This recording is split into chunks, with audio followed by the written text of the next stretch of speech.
Sa isang tahimik at masayang baryo, nakatira ang isang mabait na batang babae na si Ang Tala. sarap magtanim sa Mahilig araw. siyang Itanim magtanim natin ang at buto maglaro at diligin sa ilalim para ng araw. tumubo. Yay! Sayaw Isang tayo! hapon, habang naglalakad siya sa bukid, may napansin Wow! siyang Ang kakaibang ganda bagay na kumikisa! kumikislap sa lupa. Ano kaya ito? Parang magic? Ano kaya ito? Bulong niya. Maingat niya itong pinulot.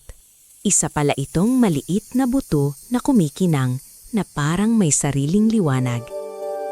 Hindi niya alam, ito na pala ang simula ng isang mahiwagang kwento. Pag-uwi niya, agad itinanim ni Tala ang buto sa kanilang bakuran. Tutubo ka kaya? Nakangiting tanong niya habang dinidiligan ito. Wow! Parang may buhay Pagsapit na ang ng gabi, buto! may kakaibang Tingnan, may liwanag na tumutubong nagmumula liwanag sa galing lupa. sa lupa! Parang may buhay ang buto. Tahimik ang paligid, ngunit puno ng hiwaga ang hangin. Kinabukasan, napanganga si Tala. Sa kanyang harapan ay isang napakagandang puno na may kumikislap na dahon at makukulay na prutas. Ngunit ang pinakakakaiba sa lahat, ang mga prutas ay may maliliit na ngiti.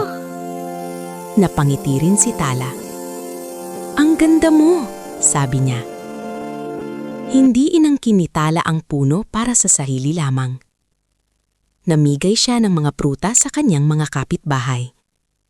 Nang kain nila ito, tila nawala ang kanilang pagod at lungkot. Napuno ng tawanan at saya ang buong baryo. Ang dating tahimik na lugar ay naging mas masigla at mas masaya. Isang araw, paggising ni Tala, wala na ang mahiwagang puno.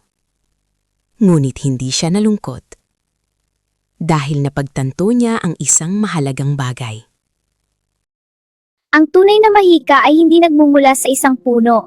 Ito ay nagmumula sa kabutihang loob at sa pagbabahagi sa kapwa. At mula noon, mas lalo pang naging mabait at mapagbigay si Tala.